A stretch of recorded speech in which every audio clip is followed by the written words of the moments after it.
Hi, Julie and Rizzo. Nice to see you today. Hi, Dr. Sarah. What brings you in? Well, we just adopted Rizzo because he was my dad's dog who recently passed away. Oh, I'm sorry. So he's really important to our family, and we want to do the very best. I've been reading a lot about what's best for dogs, and I'm interested in feeding him a raw food diet. Okay, well, it's great. You want to talk a little bit about raw food diets? Mm-hmm. All right. Well, let's start with just acknowledging that raw food diets are very popular. And they can be in the form of commercially prepared raw diets or homemade raw diets. Is there one or the other that you were kind of leaning toward? I don't really want to make that food. I don't want to make it at home. Okay, so we'll focus on talking about what's available in pet stores that you could actually purchase. Okay, that sounds better. Okay. One of the most important things to kind of realize right out the bat is that they may or may not actually be balanced. It does depend on the manufacturer and what country they're in.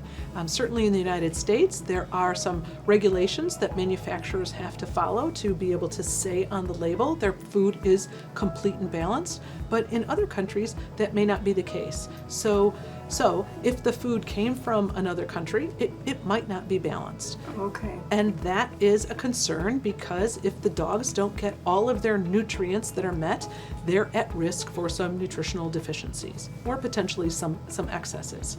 So from a nutritional quality standpoint, we have some questions. Not all raw diets are the same.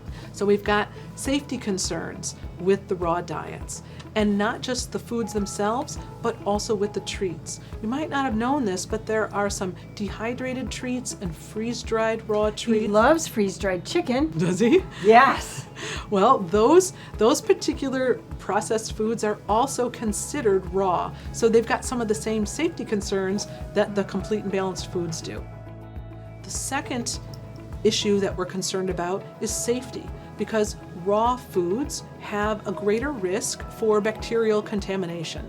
And there are several different kinds of bugs or bacteria that could be problematic, not only for the dogs that eat the foods, but for the people and the other pets that are in the home. I hear what you're saying, Doctor, but it just still really sounds good to me. All my friends are talking about this food. They're feeding it to their dogs and they're just raving about it. Rizzo and I went to the pet food store and the guy gave us a sample and Rizzo gobbled it right up. I get it. It sounds like you really are still keen on this and you want to pursue this. I was wondering if maybe you would think about just taking a couple extra days to read some of the materials that we have here in the clinic. We've put together from credible resources, some of our own thoughts and ideas about what we're looking for with regard to these types of products and what our concerns are. And we'd like you to read that, and then we could follow up in a couple of days and have this conversation again and see if we can't come to a place where we find the best food for Rizzo. Would you be willing to look at that? Yeah, I'll read it. Okay, and then we can talk again, and if you do decide that you really want to try something, we'll set up a program so that you do it for a short period of time and we get a chance to reevaluate Rizzo. That sounds like a good plan. Okay, we really don't want anything bad to happen to him. We want you to have him for a really long period of time. I do too. All right, thanks.